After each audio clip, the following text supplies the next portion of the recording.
I'm focused on the spirit cause it keeps me from his fire. The Holy Ghost was with me, so my fear I leave behind. My sins were all diminished when he took that breath and died. And if you think I'ma give up on my God, the devil is a lie.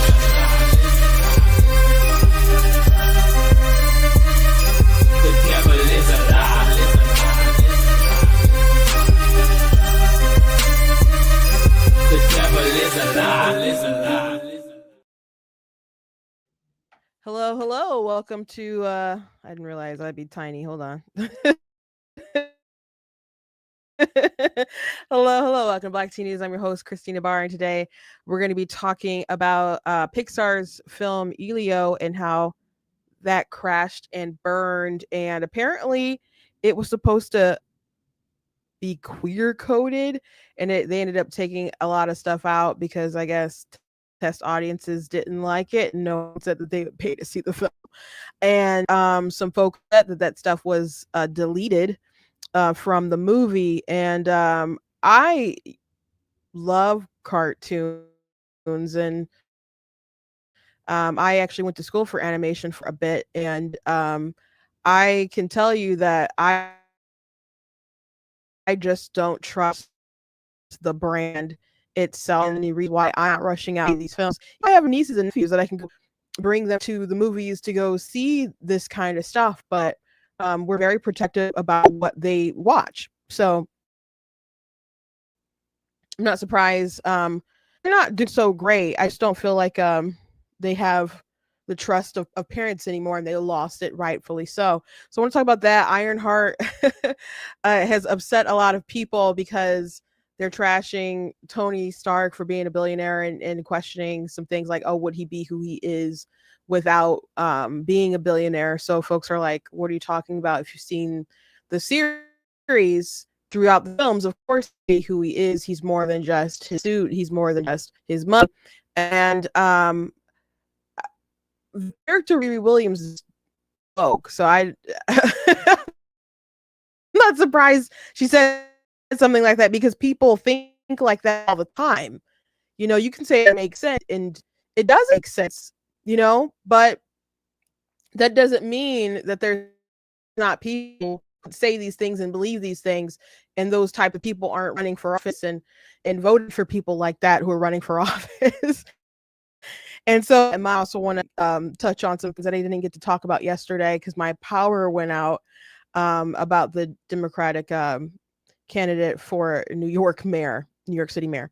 So before we jump into everything, I want to encourage you guys to go to blackteennews.com, check out different content, website, articles, videos, etc. If you like what I do here, please consider leaving a donation to the website because it does cost a stream, run my site, all the good stuff you guys can support.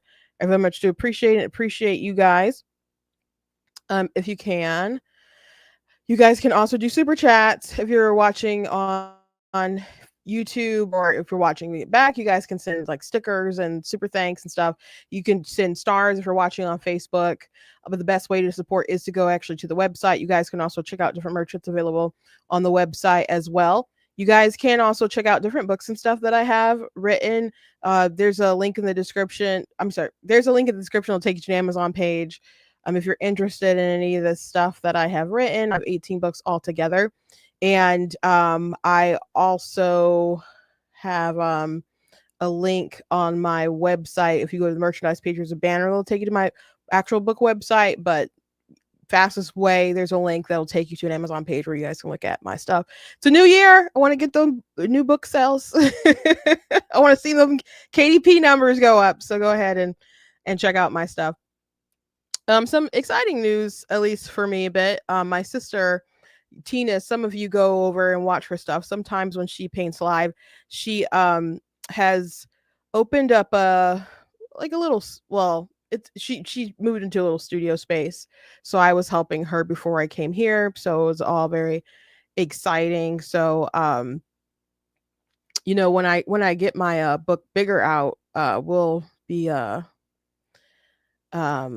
probably having a release or whatever in that space. So that'll be neat, but a little, triumph personally. And for her, I thank you to those of you who have gone to look at her stuff, to watch her stuff, subscribe to her channel, and have gone and actually bought things from her Really means a lot to me. So thank you, thank you, thank you. Something else interesting before we jump to the news of the day. Be- I had released a TikTok earlier today responding to someone who was debating Candace Owens on Jubilee. She went on Jubilee to talk about feminism and stuff. And so this topic wasn't abortion, but it came up because people are like, oh, well, you know, there's women voting against their own interests, and their reproductive rights are, in danger. And so there'd be like here or there, like lines thrown out. So they got on the subject of abortion a little bit and she called it murder. And everyone's just like, oh my gosh, she called it murder. And so she was talking to someone who's like, well, most abortions happen early, which I'm like, I'd be like, so? So what? I'm against all of them. So what does it matter that most of them happen in the first trimester? So what? But he mentioned like before the fetus or embryo has any form of consciousness, which my answer could still be, so what? Like, I understand that's what you value. That doesn't mean that's what I value. And nor does it follow that we should be able to kill people based on what you value. And there's I could talk about that for a minute, that people's harping on that. But the video that I did in response to that, I just find it so weird that people will disqualify human beings from the right to life, which is a right to not be killed, not based off of something that they did themselves, but based off of something that they presently don't have, that's inherent to their nature. Like, you could say, well, they don't have consciousness because these certain parts of the brain haven't developed yet. Well, how do they develop? Like, you don't have to flick a switch on and off. You don't have to program them with some kind of code. They're on a self-determined path to actualize this. You don't have to do anything in particular to make it happen. Like, they're the pieces of their brain that need to form to have all that happen. It's forming now, literally forming right now. It doesn't need your help, right? It just, I mean, they need the fetus needs nutrients, sure, and a source of oxygen, sure. But it just needs time to grow, like every child does, right? So I just think it's weird to pick something like that they can do or will be able to do it, like they're just growing to be able to do that thing, and be like, well, you're not doing it right now, therefore I think we can kill you. That's bizarre to me. It would be like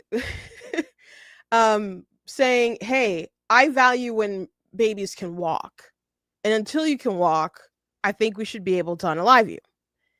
And even though I see the baby crawling over there and they're perfectly healthy, and in a couple of months, maybe a couple weeks, they're going to be able to get up and start walking and very quickly start running. But because they haven't done the thing yet, I think we should be able to off them. So that was the point of my video. Like, I understand that people value consciousness because some people view your consciousness as a thing that you are or whatever. And so there's deeper conversations or whatever about it, but that was the gist of my video. So someone didn't like the video and they left an interesting comment. Well, it's not really interesting, actually. I've heard this before many a times. So they left a comment about, they left actually a couple different comments that I responded to. At first they're like, if something needs my body to even start creating its own, my moral consideration comes first always.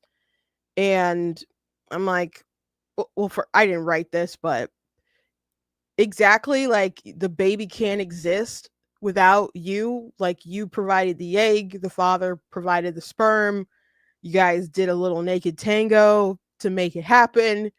So your decisions that you make when you're conscious to create your vulnerable, needy child, I think you should be held accountable in some kind of way. I don't know why people think that consciousness is such an important deal, and then you want to throw everything out the window with that people made, you know, the decisions that they made while they're conscious. To me, it's just like no responsibility anywhere. Very strange. And I said, we can consider you, but it doesn't follow that you should get a special right to kill someone. And they're like, you don't consider women, you want to control them, which I think is an odd thing to say. Because if I said, hey, you can't kill your newborn baby, they wouldn't be like, oh, you're trying to control women. They'd be like, no, you can't kill a newborn baby, you can't kill a toddler. Yeah, I think that some things you shouldn't be allowed to do. Sue me. I don't think you should be allowed to kill your kids. I don't think that's also controlling, you know? But they you know, they said forced birth. Nobody owes me. I mean, I don't owe anyone, period, etc., etc. Which, if you apply sorts of logic to outside of the womb, people don't believe this. Nobody believes that you actually have full 100% bodily autonomy to do whatever you want. People believe that we have moral obligations to our born children, or the people who are in our care. People believe that we are obligated to take care of each other, that we need social safety nets, healthcare, and public funding for schools or even college. You know, people believe that those things should be funded.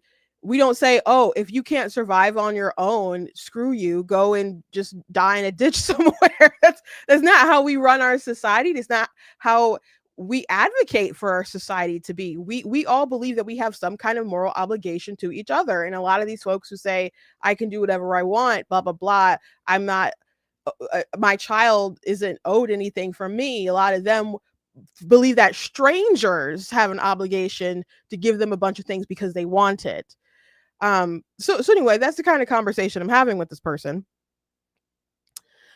But what I want to mention and bring up is they asked the question, so aborted babies go to heaven or hell? And I knew why they're asking this question.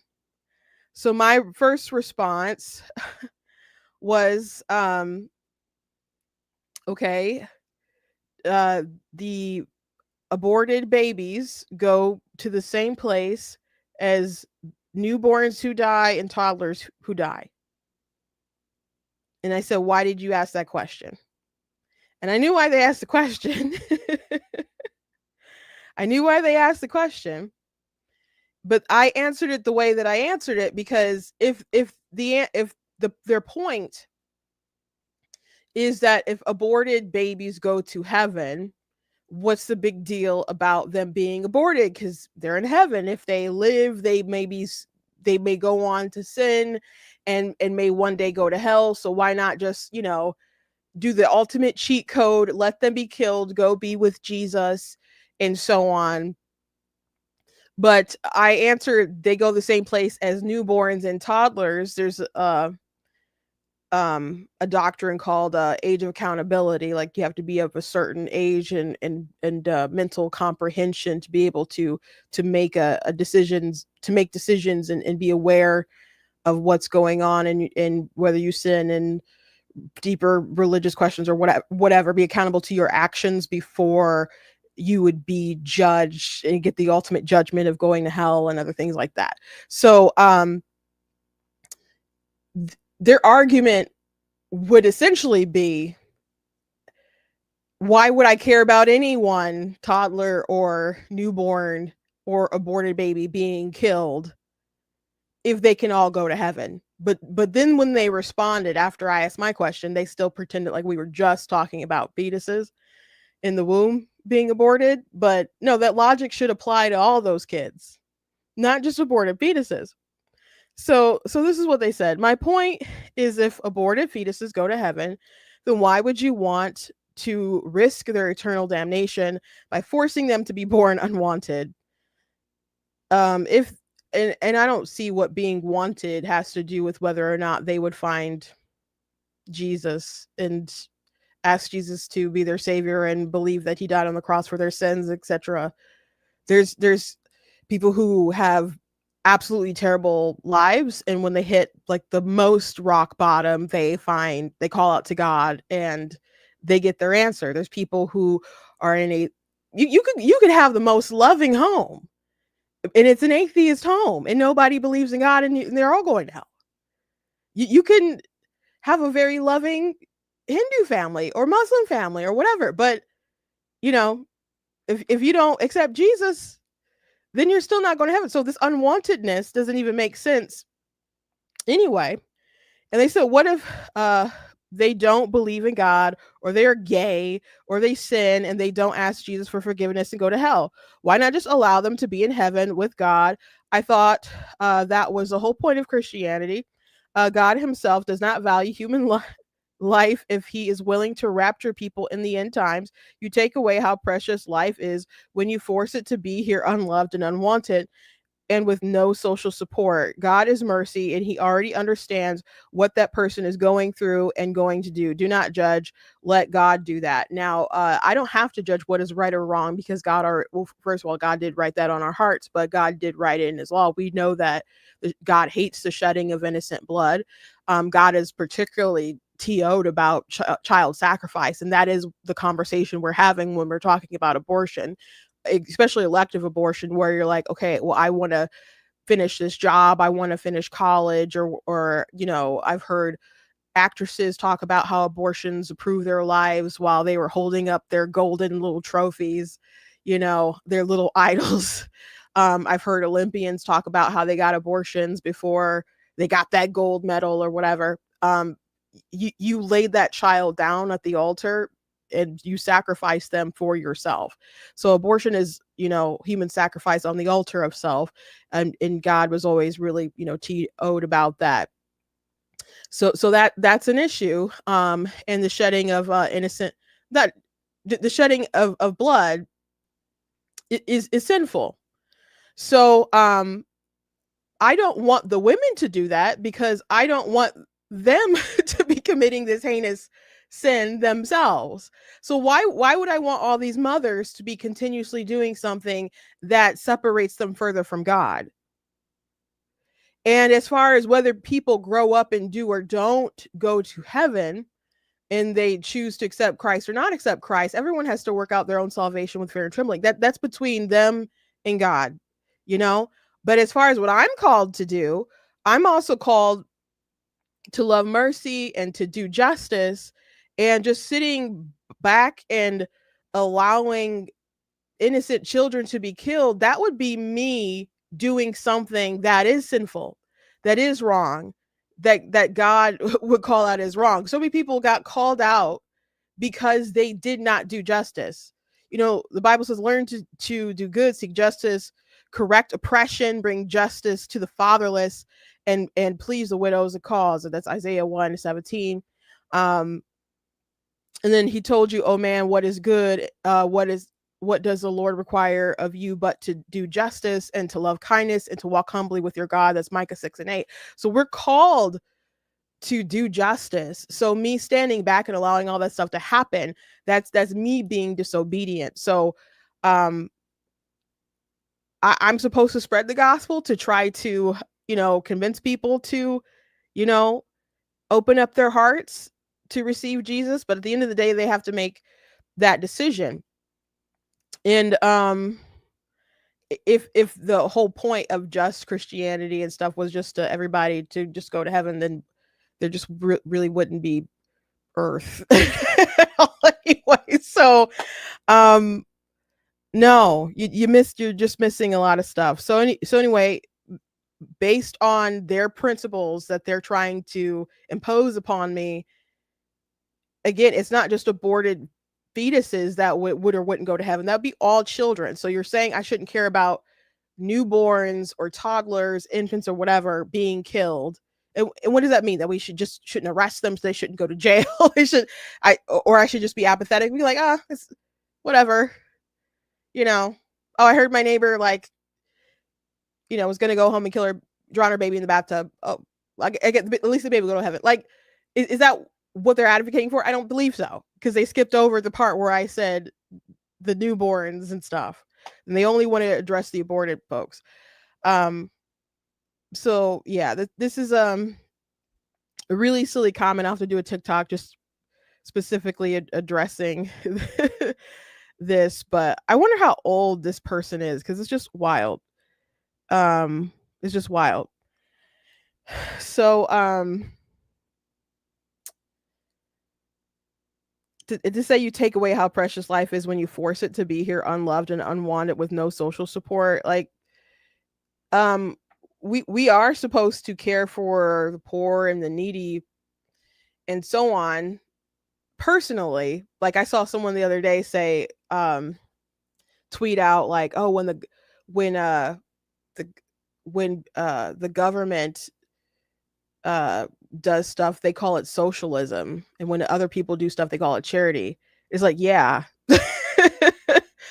You're taking people's money and you're doing stuff as opposed to you doing it like yourself, like because they were like trying to challenge Christians on why they don't like the government just doing a bunch of stuff itself.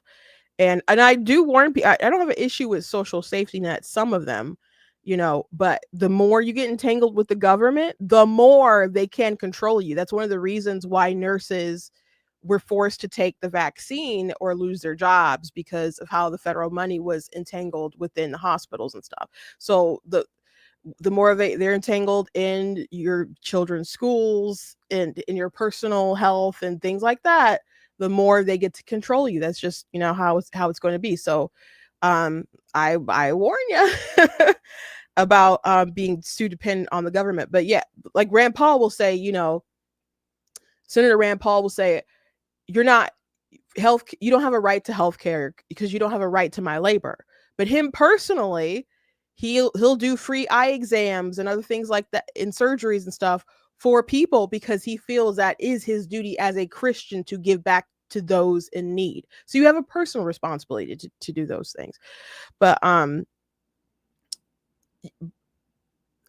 there's so many people though who have been adopted, and a lot of Christians adopt, and so they'll likely be adopted into Christian families, you know, who will love them and you know, raise them, and ultimately you have to make a decision. Even if you are born into a loving Christian family, you can still go your own way. One of the top, like, I'm not a Calvinist, Calvinist preachers, John Piper, his son doesn't believe and is it like a deconstructionist and stuff. And he was on TikTok. I don't know if he still is, but my dad has, you know, I did a podcast with him one time and he said something that was very striking. He's like, you can't make your children be saved. This is someone who's taken us to church and you know, read the Bible with us and, you know, encouraged us to read it. And it's, you know, we spent hours upon hours upon hours praying with each other, traveling with each other, and so on. But he's like, you can make them go to church and all that stuff, but you can't make them serve the Lord. You can't make them decide what they're going to do in their hearts. It's something that you have to decide within yourself. So there's no guarantees in this life. You know, one way or another about how you may live and how prosperous it will be or hard it will be. But I'm sick of people deciding who gets to live and to not live based off of, you know, social circumstances. I've heard horrific stories about people's upbringing where they, you know, turn it all around and they do well for themselves and their children. But I graduated from Holly High, and there were some kids who were doing really well out there, but their lives are miserable. Their home lives were miserable. And some of those people, you know, around us, they envied the sort of relationship that I had with my family, and I was living in a trailer park. Or my mom used to say, man, it's a manufactured home community, you know? So you don't know what someone's life can be, how it can turn out. You don't know. My eldest sister Gina, like at one point in time, she was a security guard for GM. In 2024, she was part of the Trump campaign. Like, you know, you don't know. Like she had and before that she had a really nice job at the RNC. You don't know how someone's life is going to turn out. You don't. My dad was born in the projects in Pontiac. You don't know how people are going to turn out. So who are you to judge? It's funny how they want to bring that back on us, the Christians or whatever, but who are you to judge someone's value in someone's life?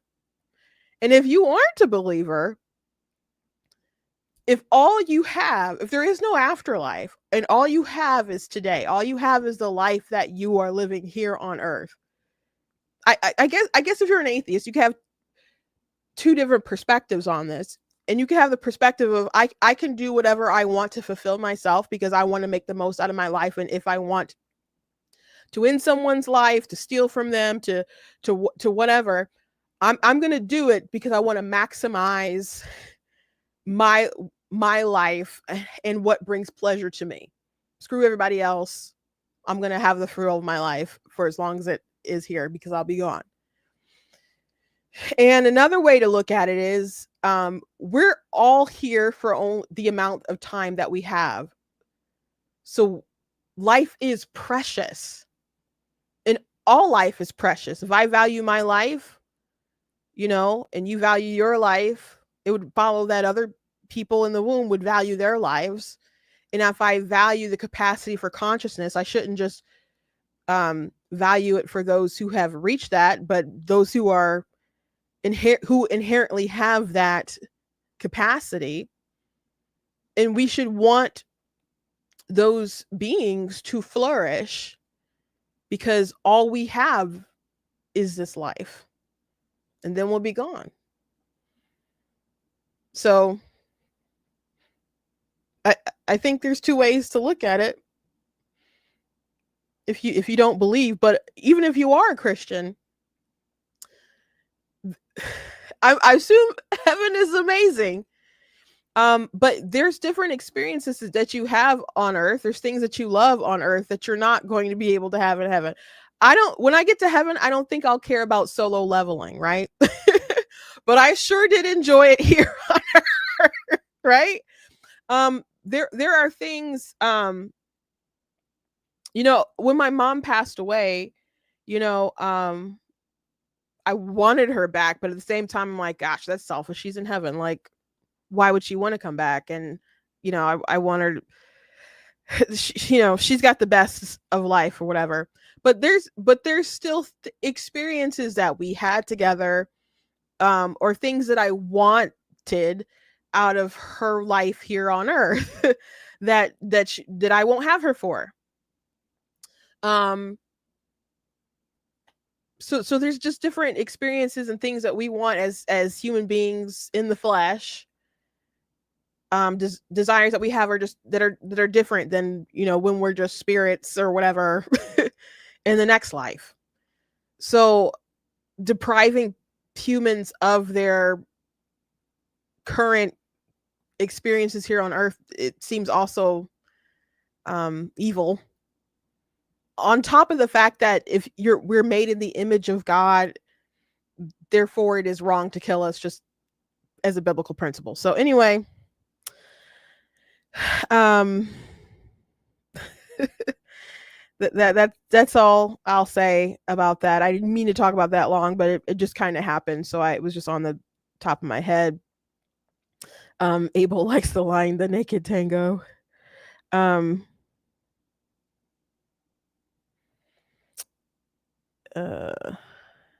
Anyway, let's move on. I want to talk about should I talk about Elio's first or Iron Man? Okay, let me talk about Pixar first. So Pixar is upset, or folks are upset because Elios, which is a new Pixar film that just tanked, it bombed, And if you're unfamiliar with it, there's a little boy who kind of feels out of place, like he doesn't belong here on Earth. And he, I think his mom works at some kind of military base or space state.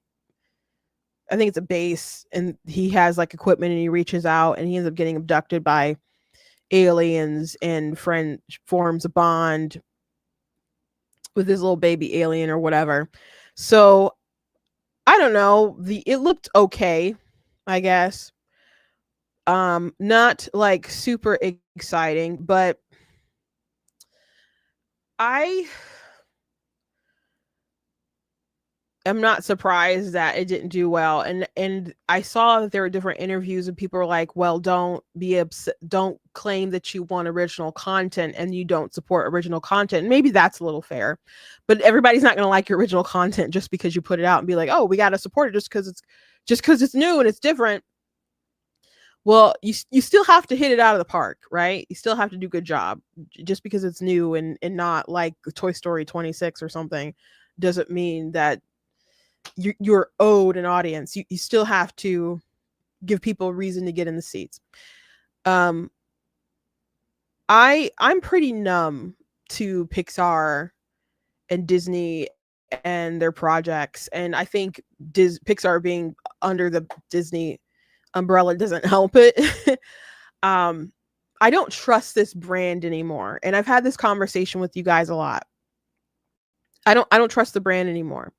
And I have seen like different conversations from different Disney folks where it seems like they are trying to ease back into the normie realm for the sake of their audience or whatever, and that the woke stuff isn't great. But I still don't trust them, because they had all these agendas that they wanted to impose in their films, and then they resent people when they don't like them, like when they put like the gay kiss in the Lightyear movie, and you had Chris Evans saying, I can't wait till these people die out like dinosaurs. I'm like, excuse you? You can't wait till I die, Chris Evans? What? Okay. I will kindly not see your film.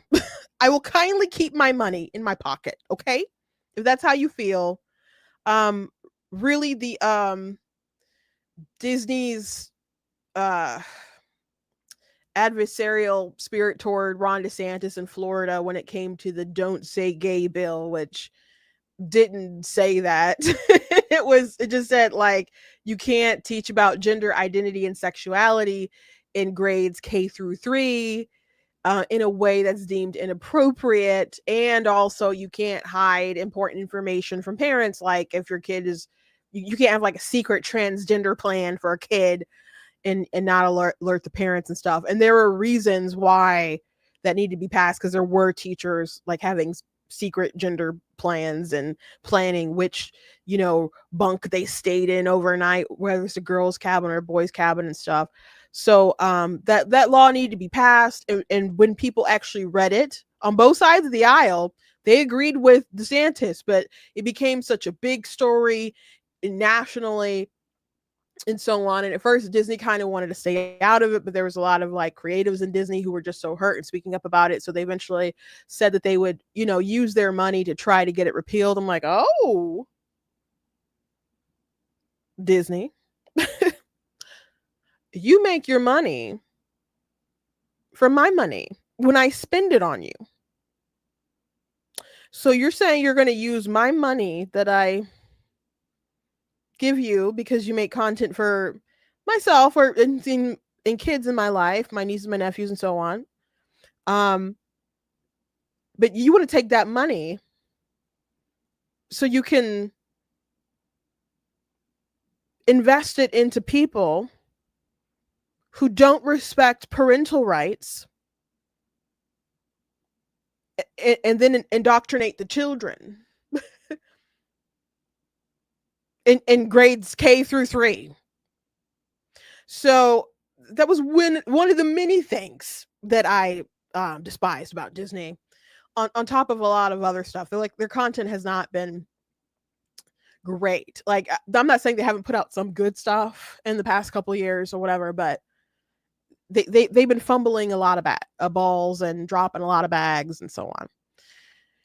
So the Elio pre commercials didn't hit for me. Like, some people claimed, like, in different comment sections, like, they didn't really see trailers or it wasn't advertised well. I don't know. I saw trailers for it. Like in the movies, or I think even like online sometimes I saw trailers for it. And I don't give myself a lot of opportunities to see ads, because on YouTube I pay to not see ads. I don't watch live TV. I don't have like live TV in my house and stuff. So I know, but I know that I saw trailers for it. So if I knew about it, I assume other people had opportunity to see it. So they probably advertised it fine enough. People don't want to see it. Like, Pixar, when they had that Baymax TV show or something, they had an episode where there was a trans man who was going to the store to get pads. And man, I did a story about that on TikTok and it went viral. I was going back and forth with trans activists like all day long. I'm like, this stuff doesn't need to be in our children's cartoons. They don't. So we can't just sit kids in front of the TV and have them watch stuff, which our parents shouldn't have really did that either. I think in my generation, a lot of parents were like, sit down and watch the cartoons. Like, probably shouldn't have let me watch Ren and Stimpy, but that's what it is. But like my sister Angelina, she's very strict about what her kids, watches. And we just can't trust that Disney's not going to have some kind of agenda, not trying to sneak something in. So again, I don't trust the brand. I don't really want to support the brand. So there's that. And I like cartoons. Not just anime, but I like cartoons. I like Disney stuff. I still like Disney films and watching Disney films and stuff with my nieces and nephews. I'm not going to say I'm a Disney adult or whatever, because some of those people are pretty extreme, but I went to school for animation.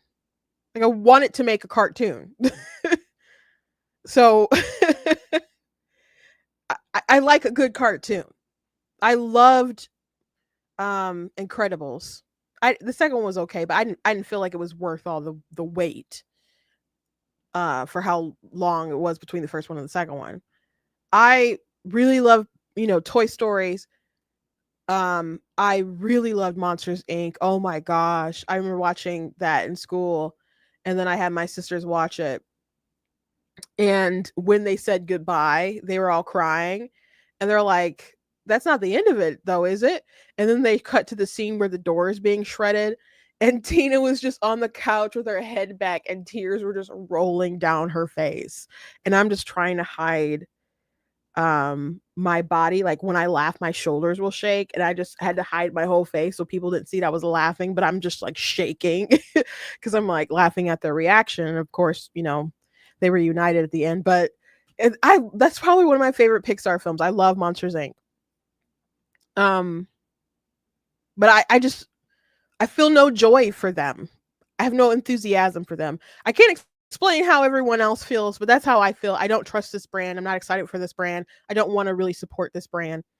But comes to find out, originally this was supposed to be super duper woke. Inside Elio's catastrophic path, America Ferrer's exit, director change, and erasure of queer themes. Queer themes, guys. Creatives at Pixar who saw the original director's previous cut of Elio tell THR, that's a Hollywood Reporter, about the movie's challenging production process. Elio just became about totally nothing. Those who worked at Pixar while its latest film release, Elio, was in production were delighted by footage they saw roughly 2 years ago. Among the moments cited as favorites by those at the animation studio at the time included a sequence in which the titular boy collected trash on the beach and turned it into a homemade apparel that included a pink tank top.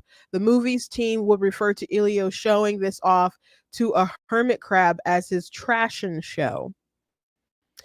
um work, whatever they do, like okay. But if you bought a ticket to Elio and don't remember seeing this, it's not just that you chose the wrong time to refill your soda. According to multiple insiders who spoke to the Hollywood Reporter, Elio was initially portrayed as a queer-coded character reflecting original director Adrian Molina's identity as an openly gay filmmaker.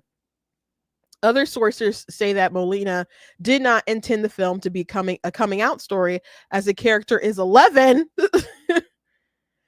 But either way, this characterization gradually faded away throughout the production process as Elio became more masculine following the feedback from leadership.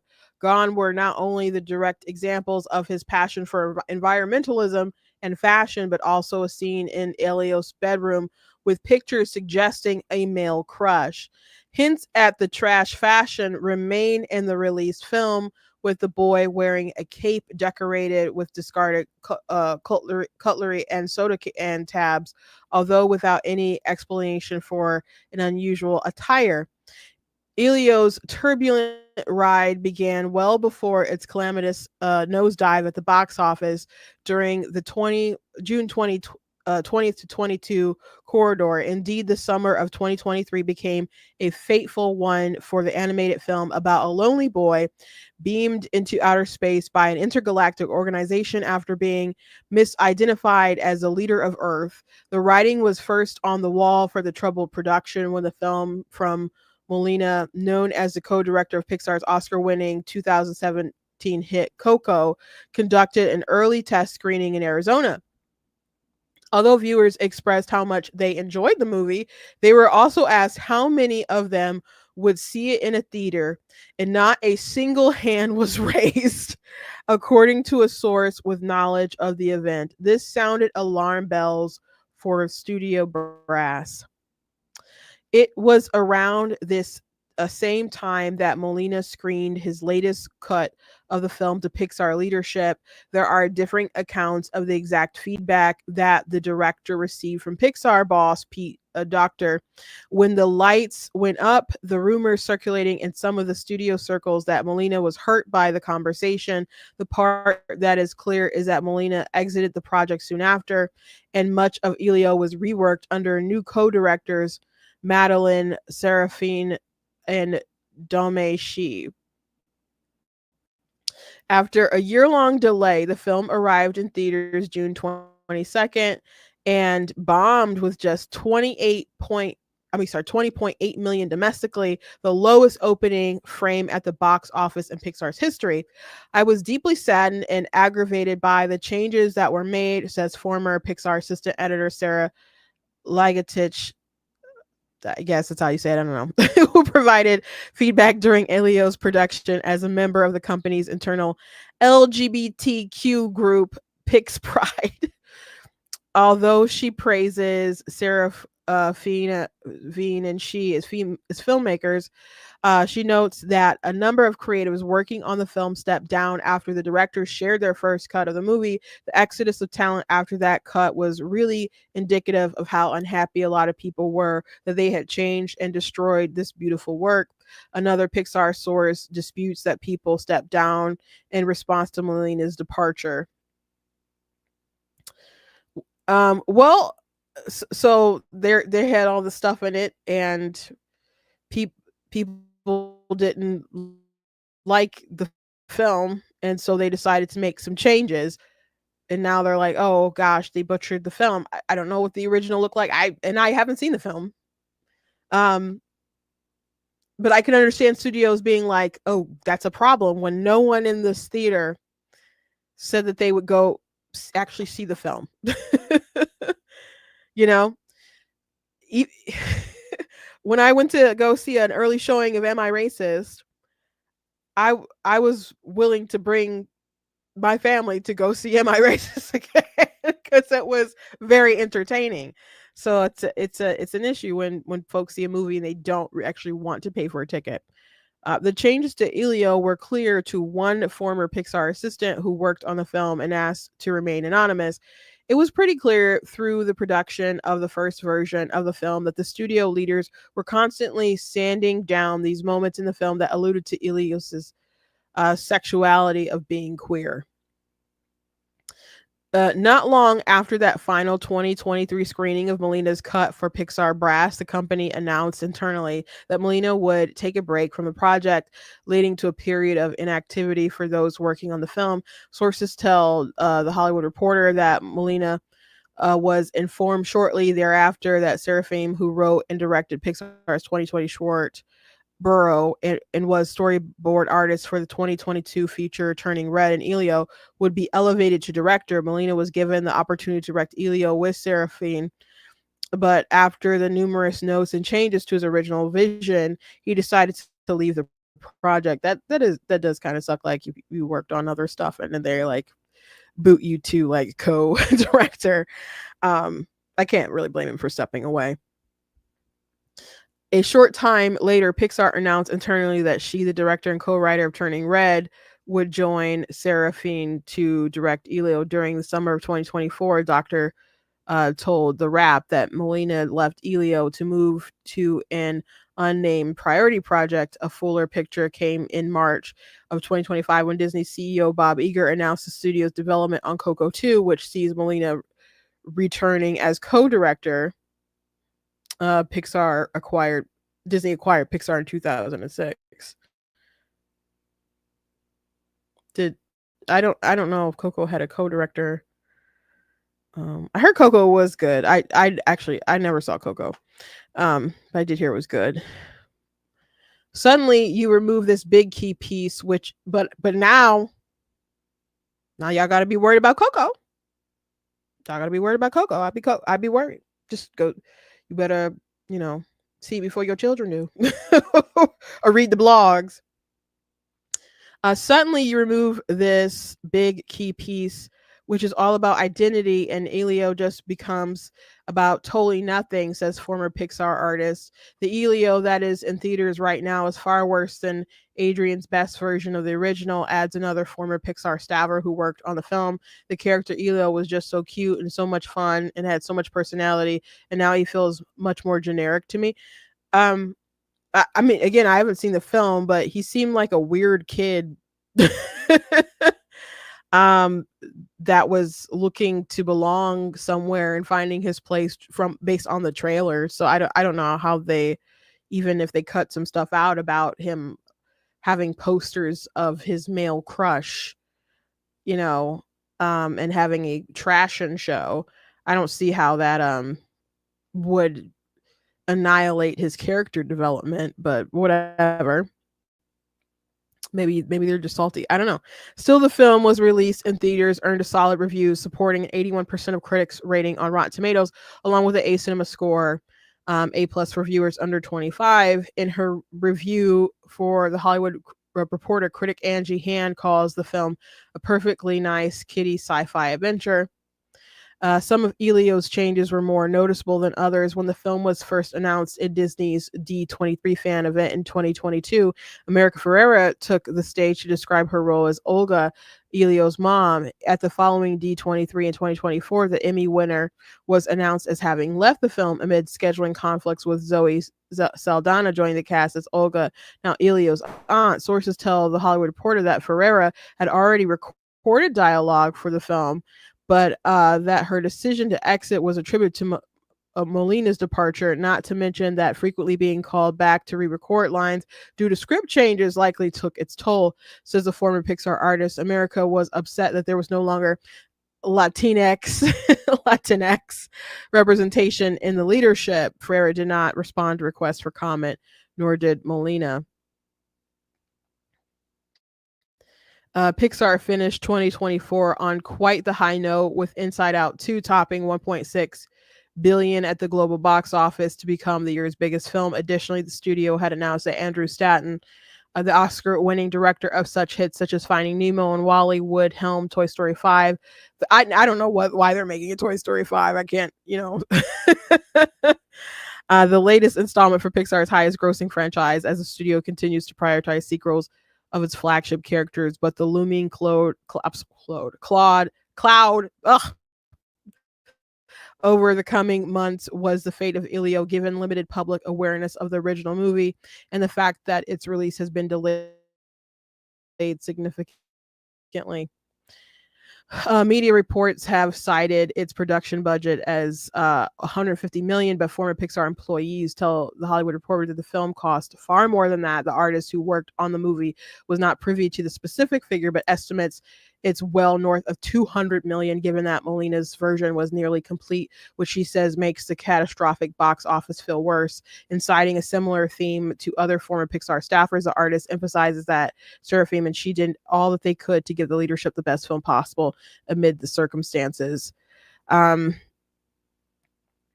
just trying to I'm skipping that paragraph that was above it. But did the decisions to downplay Elio's queer themes actually come from the parent company? Insiders aren't so sure.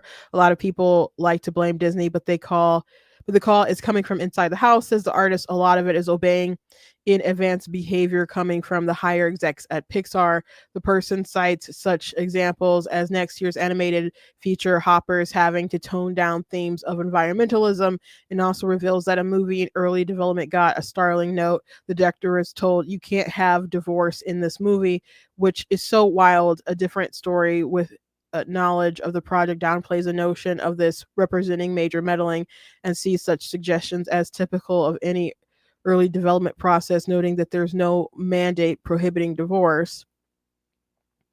Well, better to get shut down early. Although the studio will hope for Elio to exhibit the same theatrical legs as Elemental, the 2023 title has overcame a slow start at the box office to turn a profit. Most eyes now turn to next year when Hopper's theatrical release in March will give the assessment of the original film pipeline, while astronomical expectations to build the summer launch of Toy Story 5. One former Pixar staffer who worked on Elio appreciates the studio has planned 48-hour hackathons where employees have been given free rein to pursue any creative ideas, but whether the sessions lead to projects or concepts that will ever see the light of day is another matter. Oh,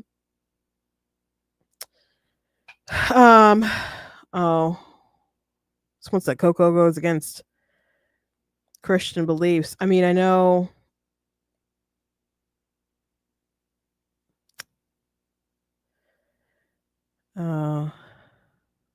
it's like Day of the Dead kind of stuff. I mean, I don't know what other themes or beliefs you might be referring to. Katrina said, I saw a Latino character being an alien on another planet and just assumed it was going to be woke. I kind of like, I guess that was kind of my like reaction to aliens, Latino. Like it might, I guess I didn't necessarily guess it would be queer or whatever, or underlining stuff, but you know, but there be some like elements of like deportation. No one is illegal. I don't know. Katrina said maybe it's just a bad timing situation. I don't know. But it didn't it certainly didn't grab me. But some people who saw it are saying that it was good, so maybe they did fix it, and people are just mad because he didn't have his boyfriend poster. Which, you can be mad that parents don't want their kids to see that or be influenced by that, and especially like at his early age. But it is what it is, bro. It is what it is. Like who the guy who played Zachary Levi, that's who played Shazam. He his crash out about Shazam 2 was very sad to me because he was just like couldn't accept that people didn't want to see it or whatever. Now I liked it. I went to go see it. I enjoyed it. I think, you know, there are things in the first film at the end that I wanted to see that they were hoping to maybe pay off in a third film. It seems very obvious to me that The Rock derailed a lot of things with his ego or need to make Black Adam a thing, and when he should have just been a villain or whatever in Shazam 2. But I liked Shazam 2 and I liked the first Shazam. Um but Zachary would got on live, and this was at a time when a John Wick movie, maybe John Wick 3 was out. He's like, "Oh, you're going to see John Wick, or are you going to see maybe I think it was 3 and not 4. I'm not, it could have been 4. I'm not positive." But he was like, "Oh, people are seeing John Wick, but you could go see a film." And I'm just like,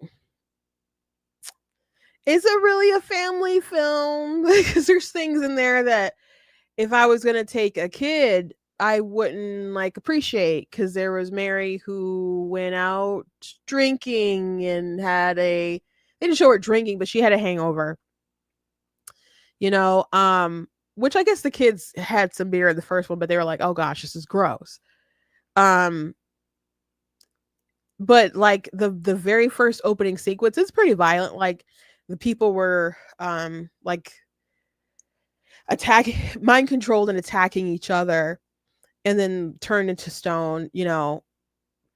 Like there wasn't like a lot of blood or anything like that, but still the nature of it seemed not kid friendly to me. Like it was a high stakes scary, you know. Not like me being like jump scary like horror film, but it just kind of had, you know, it maybe would scare someone else, but not kid friendly. And there was a scene where one of the gods spoke into the ear of a teacher, and they just walked off a building and killed themselves. That's really dark. And I like to write dark things, just FYI. I got some happy things, but I like some messed up stuff.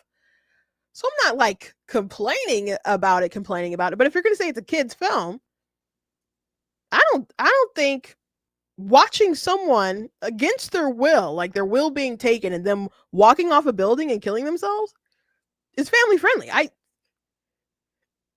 I just wouldn't say that. But on top of that, one of the kids came out as gay. And these aren't like grown-ups, these are kids. And he was watching sports to oogle the, you know, the baseball players or whatever. And I think there was a scene where he was like, they showed maybe posters or magazines or something like that. I don't know. And then it was so bizarre. Like they had to gear up to fight or whatever. And he's just like, I'm gay. And they're like, "Yeah, we know, bud. Like, yeah, sure. Like, okay." And then they went off and did their thing. And it was so supposed to be like, I guess this moment that was building up for him, maybe a little bit. And he just blurts in there, just like, "No, it's like, we know." It's a bit, it just seemed very shoehorned and unnecessary. And so I'm like, Zachary, you know, there's going to be parents who didn't like that. So you crashing out, like, "Oh, people didn't like my movie. It was so family friendly. I can't believe it failed." You know, parents wouldn't like that, bro. Like, you can go ahead and make your studio and make your family friendly movies or whatever route you want to take, but if you don't understand why Shazam failed, like, I think you're gonna get to some more problems. Again, you cannot like it. You can believe that people should just accept all this stuff, you know, this queer stuff in TV with the trans man who's going to go buy their pads at the store. You know, you could be upset, you know, that people putting like, you know, gay kisses in films. If people don't like that, you can be mad, but it is what it is. It is what it is, guys. And you can make whatever content you want, But just know, if you do things outside of the mainstream, you are making your stuff more niche. And if people don't want to watch that, that's their prerogative. But don't get mad and lecture people and say stuff like Chris Evans, I can't wait till you die like dinosaurs. Okay, well, if you want me to die, I'm not going to go see your movie. It's really that simple. if you're out here wishing me death, sir. Okay? Anyway.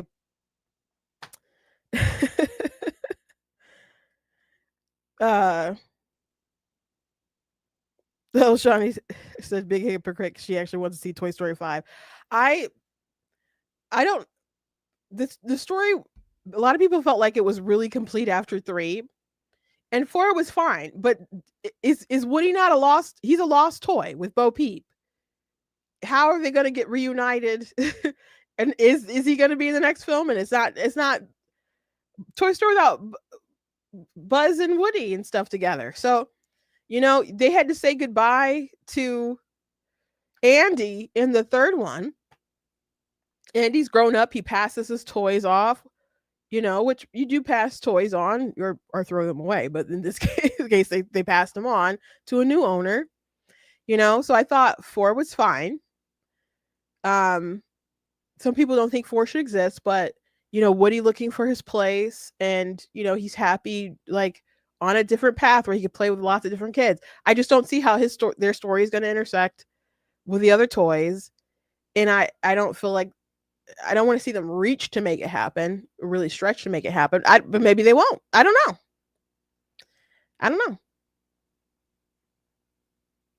We'll see. We'll see. But I can appreciate them wanting to make new stuff and people pitching. Making a cartoon for Pixar would have been like a dream back in the day. Like when I was going to art school, when I was going to CCS. That was the dream, but they don't seem the same to me. They're not the same company, I guess, or I mean, how they do stuff, how they operate. Woke people who've come in, they're not the same. Anyway, speaking of woke Disney, the Ironheart TV show came out. And some people are upset because Riri Williams, and she had a stint in Wakanda Forever.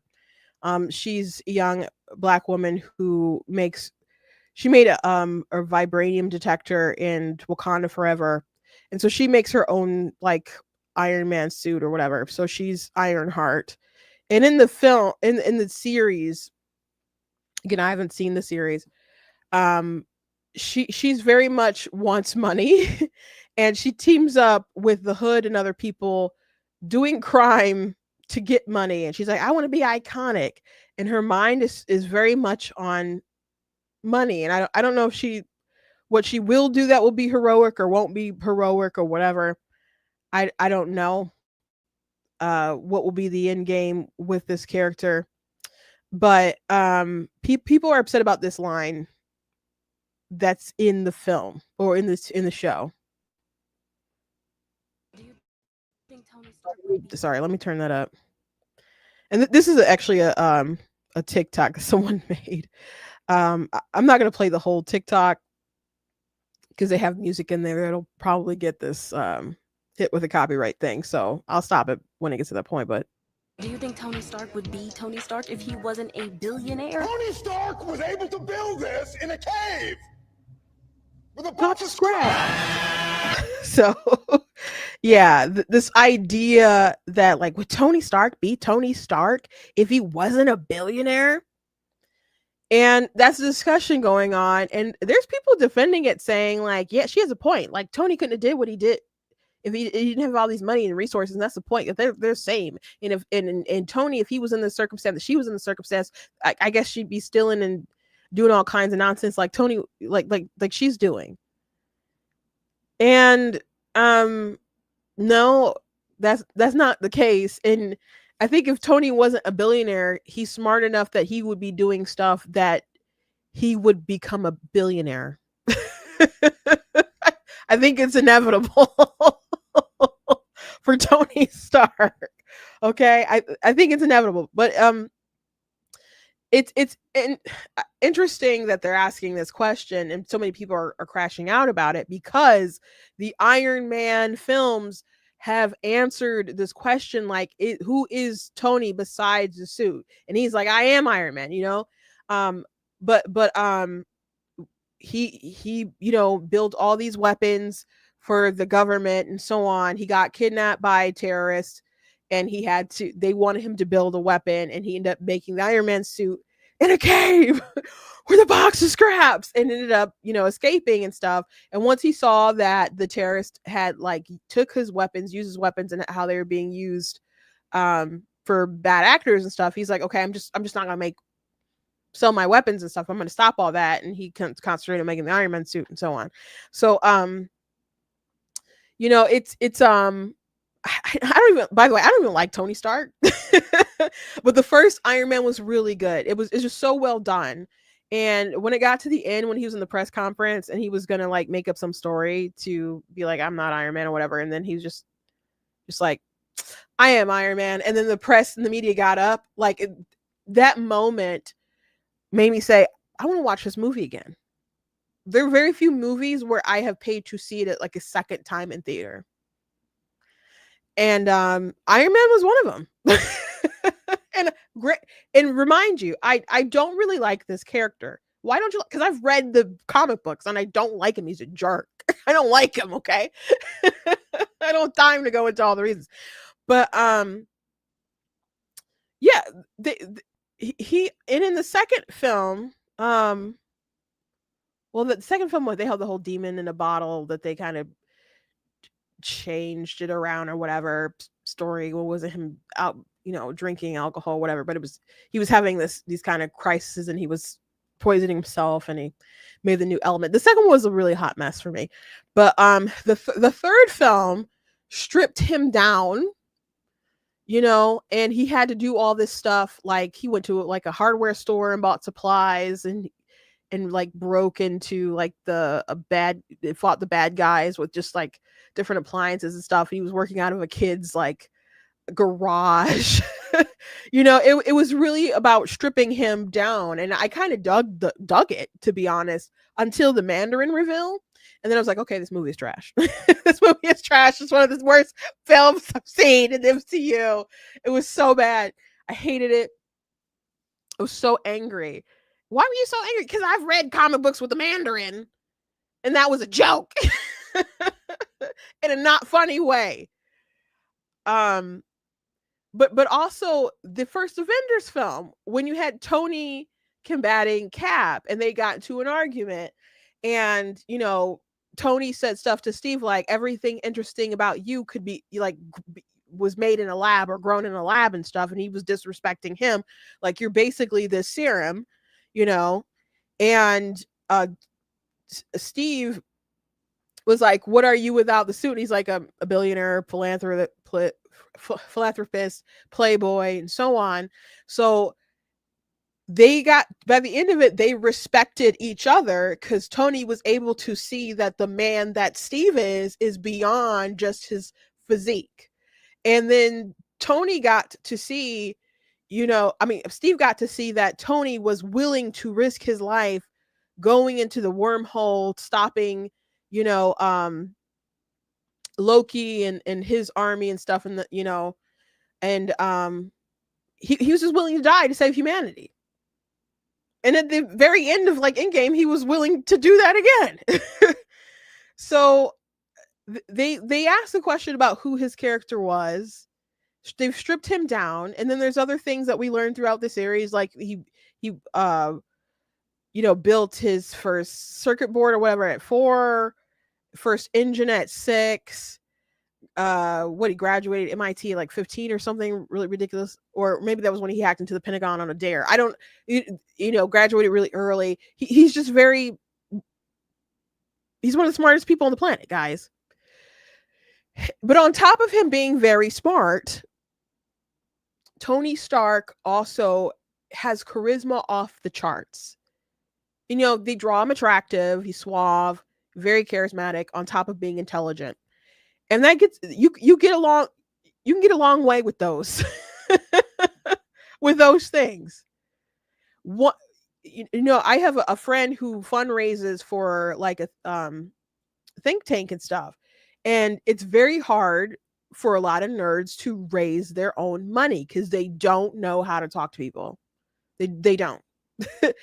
So they hire people like him to go and like pitch them because they can't do it themselves. Tony Stark is charismatic enough, bold enough, flirty enough to pitch himself. He's a type of person. He's just built different. If his dad wasn't rich, if his dad wasn't Howard Stark, he would find a way to be Tony Stark regardless. He would. He would. So it's a, to us it's a silly question that they're proposing in the Ironheart series. But that doesn't mean that it's not within her realm of possibility to say such a thing, to believe such a thing. A lot of really smart people believe really dumb things. This is it's an ideological thing. We're not supposed to remember all the facts about Tony Stark throughout the series. They're making a commentary on wealth and privilege. And that's what they want us to remember. Not all the facts. We're supposed to remember these feelings about how we're supposed to feel about the ultra wealthy. That's what we're supposed to be dwelling on. And that's what people are dwelling on who want to defend Riri and what she said. But I find it believable that she would say such things because a lot of smart people, they go to school and they are indoctrinated. They are indoctrinated with this nonsense. That's a lot of these people in New York are like, how could they be trying to vote in a socialist, a proud socialist who wants to enact all these crazy things, blatantly says on his website that he wants to tax richer, whiter neighborhoods and doubles down on that phrasing, doesn't apologize. And yet all these affluent, rich, white people go out in droves and they support him. Like different black communities and stuff, they support him. Cuomo. But these affluent, college educated folks, they're indoctrinated folks. They do dumb things because it makes them feel good. So I'm not surprised that people have this ideology of like, oh, well, would Tony Stark be Tony Stark if he wasn't a billionaire? He's a billionaire because he's Tony Stark, guys. He's a billionaire because he's Tony Stark. But Riri, I can believe she would say stuff like this. Now, she came out like kind of after the period of where I was like consistently like reading books and stuff. But this someone posted these snippets from her comic book, and you guys probably cannot read this, probably too small, but I did read this before, so I'll just summarize. So she's in school and she's saying that she wants to be a scientist, and this teacher's like, oh, that's great, like that's amazing. And she's like, what, you're supposed to say that you don't believe that I can, that I should be something else, and then I'm supposed to show you this picture of this astronaut, be like, well, she did it even though people didn't believe in her, and she did it anyway.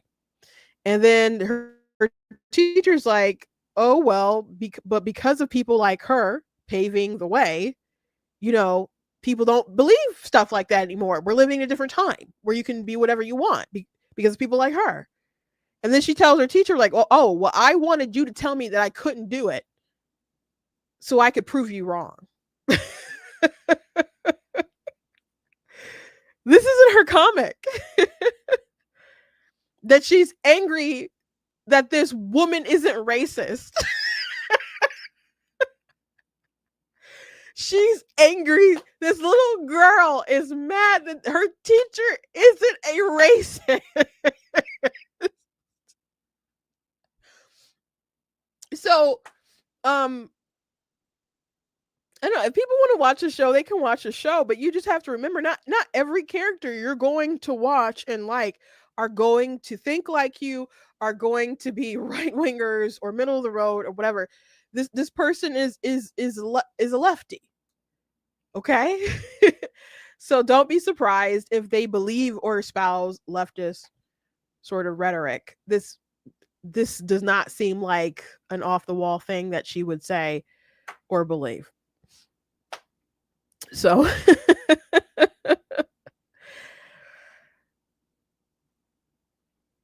anyway, yeah, Tony Stark is a billionaire because he's Tony Stark. It's not the money that made the man. It's not the money that made the man. You can be born with certain privileges and stuff, but you are the choices that you make, right? And I think there's more to it than that as well. I think certain people have certain dispositions or whatever. I don't think, like, if you put me in a different life circumstance and different things happen to me, I would be like a different person, but I wouldn't. I think there's things that would still be similar. It'd be very much me, even if I had, grew up in different circumstances or financially different schools and whatever, Anyway, last thing I want to mention, I want to talk about some of this hand stuff. Someone had this great meme, like socialism, and at the bottom it's democratic socialism, which is just happy faces and balloons. Still getting shot in the back of the head, but everyone's happy about it, and it's a party, and you can celebrate it or whatever. I showed you guys the video yesterday where he said that he wanted to seize the means of production. I wonder how he plans to do that, to seize it. Could be with the threat of the government, gun, I don't know. But he also said, like, I don't think that we should have billionaires, So again, that ideology of, like, the Tony Stark stuff, like, would he be who he was if he didn't have $1 billion? And I showed you guys maybe about 2 weeks ago, Mark Ruffalo complaining, like, the immigrants aren't the problem, it's the billionaires. I'm like, boy, how rich are you being a professional pretender?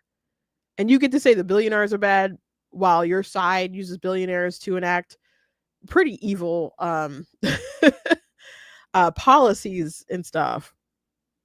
But you are rich yourself. So why are they inherently, like, evil or whatever, but you're one of the good ones? Like, why is that? But these privileged, affluent people, they go on and they preach the stuff that we shouldn't have billionaires. You are a self-described democratic socialist. Do you think that billionaires have a right to exist? I don't think that we should have billionaires because, frankly, it is so much money in a moment of such inequality. And ultimately, what we need more of is equality across our city and across our state and across our country. And I look forward to work with everyone, including billionaires, to make a city that is fairer for all of them. Yeah, I remember, like, in Incredibles when Syndrome was like, and if everyone is super, then nobody is, like. He that movie was about exceptionalism and being proud of just, like, exceptionalism and stuff. And I think that people have a responsibility to help those in need, but Bernie Sanders, I don't remember if I mentioned this when he was on the Joe Rogan podcast, but he mentioned, like, we're in a time of the biggest, inequality in America's history and stuff. And I'm like, is that true? Like, there's a big gap between how much money Elon Musk makes and I make, right? And you can think that is so wrong that he has so much money and versus what I have.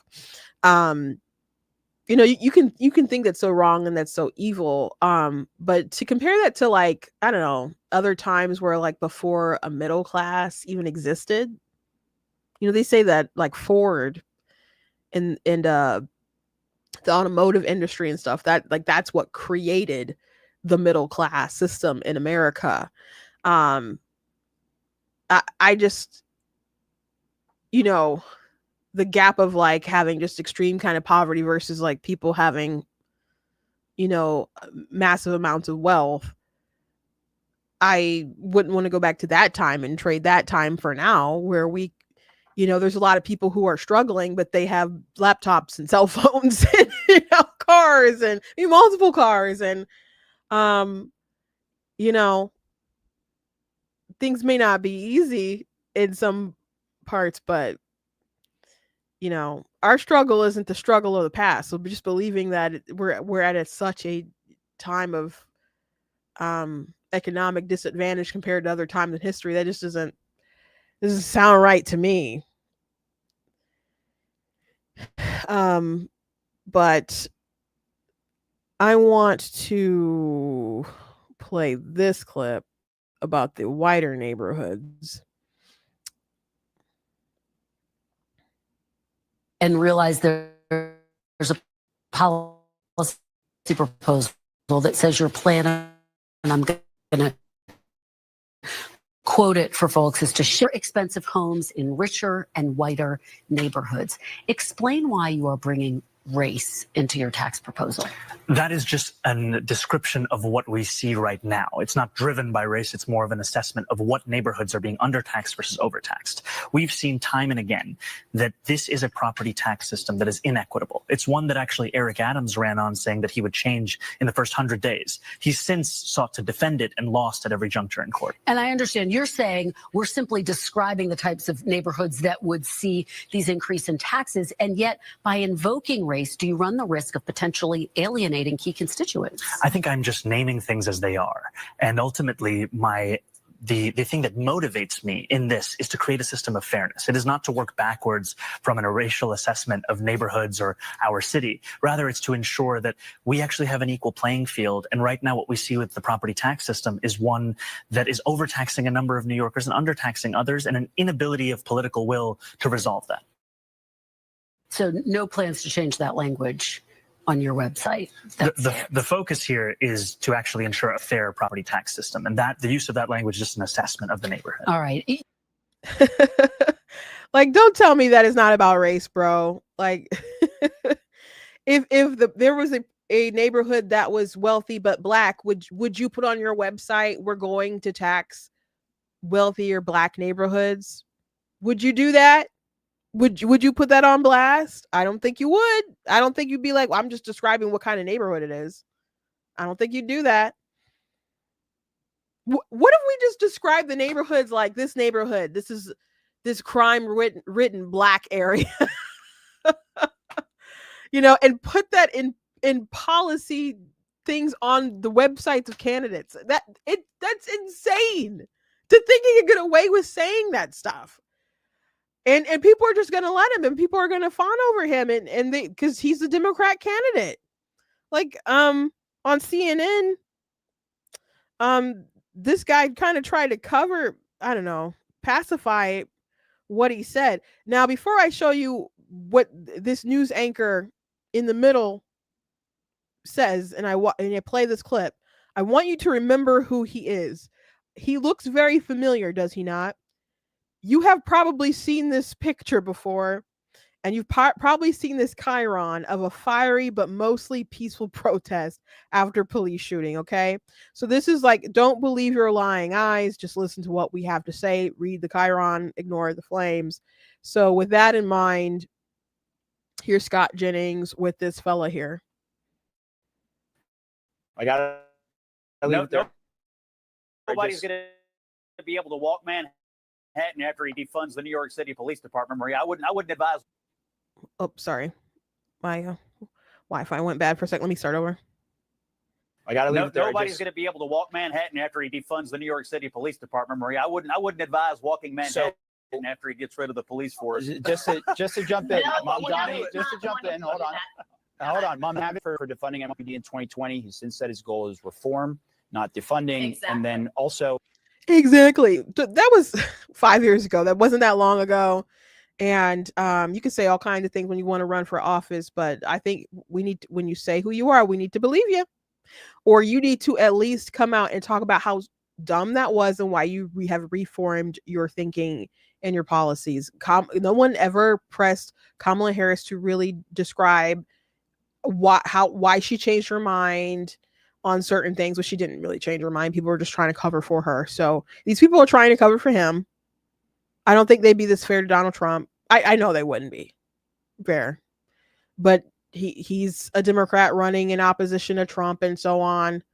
You know, he's got the energy and he has the D next to his name. So they play for teams. What can I say? But let's keep watching. You guys are doing that again. It's the whole Harris playbook. Just one more thing. Point of order. He just said he didn't want to tax white people specifically, just higher income neighborhood who happen to be white. He wrote it in his statement, Omar. He literally wrote it down. Are you letting him get also white? No, I am saying that he said that, but not on the basis of race specifically. I'm not saying he didn't say that. He did say that, okay, but not on the basis of race specifically. Scott. So Scott Jennings did like put under this post the actual policy that he had on his website that did, you know, mention whiter neighborhoods. Expensive homes in richer and whiter neighborhoods. That is so unnecessary. Like he didn't have to say that, but they're signaling people who have white guilt, people who are racist at heart, who believe in taking from those who they deem to be privileged. And it's not just that they have money, but just reminding people, these are rich white people. So it's okay to take from them. If there was a case that there were expensive homes and wealthy people in black neighborhoods, he would not list that on his site, that they want to take more of the black people's money. He wouldn't do that. He wouldn't do that.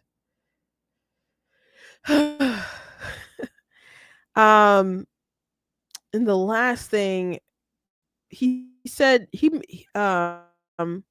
wouldn't condemn the phrase globalize the intifada.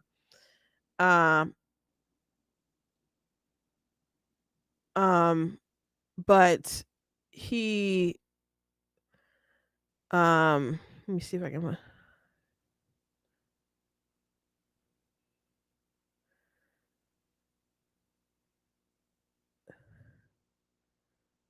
intifada. Sorry, I said it as if it was like a tostada or something. He wouldn't condemn it. He's like really slimy. He reminds me of like Pete Buttigieg. You an opportunity to respond here and now. Do you condemn that phrase, globalize the intifada? That's not language that I use. The language that I use and the language that I will continue to use to lead. No, why. Stop loading. Let me try it again. Give you an opportunity to respond here and now. Do you condemn that phrase, globalize? Language that I will continue to use to lead the city is that which speaks clearly to my intent, which is an intent grounded in a belief in universal human rights. And ultimately, that's what is the foundation of so much of my politics, the belief that freedom and justice and safety are things that to have meaning. Yeah, she's gonna ask him like 2 more times if he'll condemn it. And spoiler, he won't condemn it. He doesn't condemn it, but he condemned the Boulder, Colorado. I don't know if he condemned it at the time. Maybe he did, but he mentioned it the other day because an 82-year-old woman who was attacked by the terrorist in Boulder, Colorado, ended up passing away. That's the guy who had the Molotov cocktails. And so what do you think that means? Like, if you're supporting that ideology or pacifying these people who are supporting it, what do you think that will mean? They want to be violent in the West. They want to be violent in the West, and people not standing up to this nonsense is just going to ensure that it happens. Like, you are no advocate for that woman who died. You are no advocate for those people.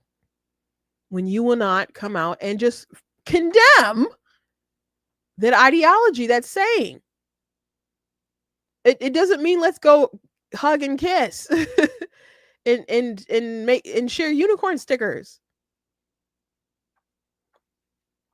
So that is globalizing it. That is globalizing. That what happened in DC. It's not just vibes and feels. It's a call to violence.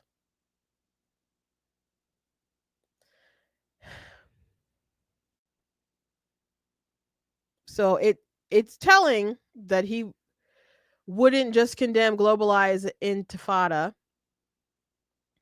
And I saw anchors talking about like, oh well, he was really slick because he doesn't want to upset these constituents who may like that language or signal that they're okay with speaking it, and him trying to go the free speech route of like, oh, I don't want to be like Donald Trump who wants to jail people for writing op-eds and other things like that. People have the right to say different stuff. That doesn't mean you can't come out and condemn it. Because it's not like y'all don't condemn people on the right who y'all don't like and their language and so on. So that's just poppycock, man. Anyway, that's all I got for you guys today. Hope you guys enjoyed the show. Please go to blacktnews.com, check out different content, website, articles, videos, etc. He said you you thought I was going to say he reminds me of Ramaswamy. Not quite. I don't think Ramaswamy is that bad. Ramaswamy was driving me crazy though, but no, he's like Pete Buttigieg slimy. And a lot of people be like, oh well, Pete would say things to me that were crazy or extreme, and people weren't viewing him as if he was. And he would try to pacify things and normalize things that were really far left. You know, that I'm like, bro, what you said was just evil. But he was pretty well spoken. So I think that he just gives off that vibe. And he knows what he's doing. He's really slimy. I think I think more talented than Ramaswamy, because Ramaswamy, I don't know, you could just kind of see his shtick from like a mile away, and it was kind of more like I mean, this guy Zoran is very soft and passionate. Ramaswamy just kind of gave like car salesman kind of, vibe sometimes with what he did. I don't know. I think they're more charismatic. I can see why Ramaswamy appeals to a lot of folks on the populist right kind of side. I think but this guy is dangerous. I was annoyed by some things that Ramaswamy did. But this guy is dangerous. But I don't know, maybe he won't be able to attract any black people like Mayor Pete. Because Mayor Pete was like zero with black people. He had no like political future in the Democrat Party. But he's still trying. I think he's still trying. Anyway, God bless you guys. Please go to blacktnews.com, check out different content on the website, articles, videos, etc. If you like what to do here, please consider leaving a donation on the site, because it does cost a stream around the site. All the good stuff you guys can support. I very much do appreciate you guys. You guys can also check out different merch that's available on the website. And there's a link in the description. I'll take you to an Amazon page where you guys can check out some of my books. I have 18 altogether. God bless you guys, and I will see you tomorrow.